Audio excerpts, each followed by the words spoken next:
boat flipped over in Michigan, a front tire on a truck on fire, and a tire in the middle of the road in Chicago on this episode of The Clutch Trucker Channel. Clutch Trucker, filmed before a live and furry studio audience. That is Rusty, the world-famous meatball dog. Hey YouTube, Clutch Trucker here. Thanks for tuning in to another edition of the Clutch Trucker Channel. Here it is, Saturday the 24th of September. Driving along I-80 here in Iowa on our way over towards Aurora, Colorado, where we deliver Monday morning the pack rat containers of household goods that for people who are moving, obviously, to somewhere in the Denver area, from Webster City, New York, somewhere near Detroit, and the Chicago area. So I've got 3 containers, 2 full-size, 1 smaller one. It's kind of an interesting way to move. You know, it's like the pods. I've seen the pods before. I'd never heard of this pack rat. But at any rate, so once I got that third one picked up in Chicago yesterday, it was kind of tight. Got there at 3 p.m. Made the Detroit in the morning on, what was that? That would be Friday. And then made it over to Chicago. Hopefully I didn't run into too much traffic. Was able to get picked up. And once I did all that, I was done. It had been a long week. Hadn't had a lot of sleep. Although next week is going to be a great paycheck. After fuel, should be right around close to $4,700. So able to start making some of that money back up, starting getting things paid off again. Because as you know, my last couple of months with Turquoise, I was dying. I was not making any money at all. All my credit cards are maxed out. I had all those repairs. So we're finally getting to the point where we can maybe get caught up again. What do you think? So that's the whole goal there. Anyway, so once I picked up that third one, then the pressure's off. I was able to relax. I made it to hit another backup on I-39, where 39 and 90 meet in Illinois. And once I got through that, I was near Rockford, and I found a little no-name truck stop. Found a good spot to park, and I said, that's it, I'm going to bed. I didn't even get undressed, just took a nap for a few hours, then got up, took Rusty out, gave him dinner, got undressed, went back to bed. I didn't get moving again today till, I didn't get up until what, 10 o'clock, 11 o'clock, Eastern time, something like that. Needed some rest, gotta catch up, baby, it's a beautiful thing. Then I went down to the Petro got a nice clean shower, so I'm all refreshed. Got some good video to show you. Of course, you can't ever go through Chicago without catching something weird. You know, as Kathleen Madigan likes to say, stuff can get weird. Truck on fire, big tire in the middle of the road. When I was still in Michigan, boat flipped over on the highway. Something you don't see every day. So we've got all that to show you coming up. And then, like I say, getting everything prepared for next week. And we're gonna, I'll be home on Monday, and then I'm gonna try to finally finish again. I keep saying this, that leak issue. I think we finally have it licked. Since the last fix I did on the wedge work, it's just the rubberized stuff for the roofing did not. So I've got the diamond plate waiting for me. Got the seal, gasket stuff waiting for me. I've got the marine sealant, all of the house waiting for me. So we're gonna get all that done. What do you think? I'll take some video of doing all that. So, and then once I get that done, I'm hoping to maybe clean out the truck. Oh, I've had to order more truck parts. I've got my air-to-air boots that go from the turbo to the charge air cooler, from the charge air cooler back to the air manifold. I've replaced them once on this truck so far, and it's about time again. One of them is starting to rupture, the one on the passenger side. And if it does rupture all the way, that means I don't have any boost, which means if I've got a heavy load, or I'm trying to go up hills or whatever, the truck's gonna crawl. But I've been calling all over the country for the last week and a half, and I finally found a place that has them in North Platte, Nebraska. Of course, they'll be closed tomorrow when I'm going through, but they do have a drop box they're gonna put them in. I'll pick those up on my way, and that's something I can do myself. I'll show repairing that, because it's such an easy repair. You should never pay a shop to do that, drivers, if you're an owner-operator. Because they're going to charge you $150 to $200 an hour labor to do that. It's going to take you 20 minutes. 4 clamps total. So we'll walk you through all that in the next video. Alright, so we've got the truck on fire, the tire on the road, the flipped over boat all coming up. Stand by.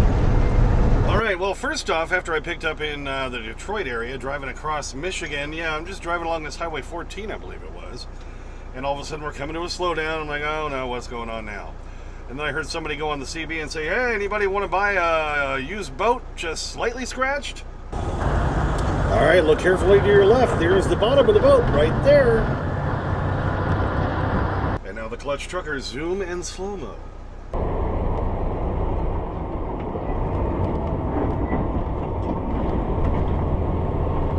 Then going through Chicago, I'm driving along, I'm talking to Mark on the phone, and I see all of a sudden a big slowdown, and I thought I heard somebody say on the radio, oh, there's a truck on fire up there. I'm like, I don't see a truck fire. There's this truck pulled over to the right. This guy hops out from the truck behind him, running up with a fire extinguisher. There's flames shooting up by his wheel well. Don't know how well the dash cam caught it. Let's take a look. Sure enough. And now, zoom in slow-mo time.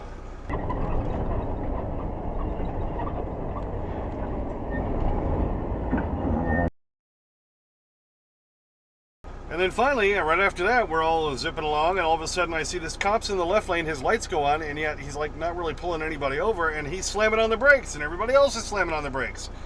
Giant truck tire, it looked like, sitting in the middle of the road.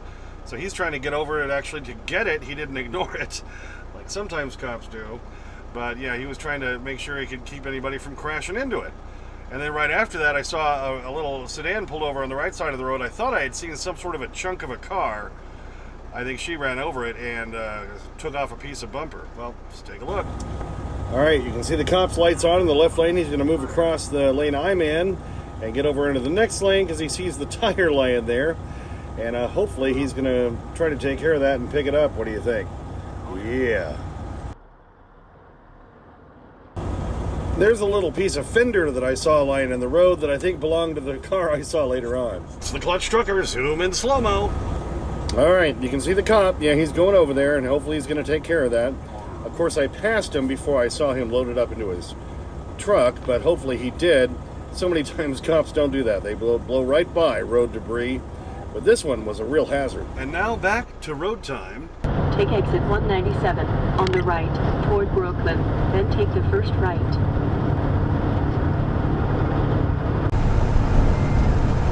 All right, just coming up on Brooklyn, Iowa here at the 197.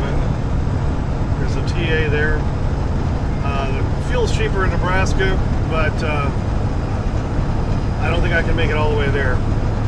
So I'm going to splash on 70 gallons. That'll get me another Ultra credit with the TA Petro Ultra 1 program. And then that should make me to Alda, Nebraska tomorrow when I'm going across there. I'll fuel up at Alda, get another Ultra credit. I'm not sure if I'll be able to make Gear 4 the end of this month for next month. It's not running as hard as I used to, which is a good thing. But, you know, if you can get to that Gear 4, then you can use those Ultra credits for parking, for the reserve parking, which I like to do. But anyway, so we'll pull off up here and splash on a little bit, baby. Put on about 70 gallons. Exit 197 on the right toward Brooklyn, then take the first right. Thank you, Bertha. All right. At least the sun finally came out. It was all cloudy earlier this morning, but the sun's out now. Kind of windy today. What are you going to do? All right. Turn right at the stop sign.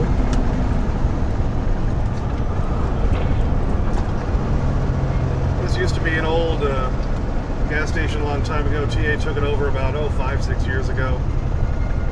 They do have Hunt Brothers pizza here, which isn't bad. If you have to buy a convenience store type pizza, theirs isn't too bad.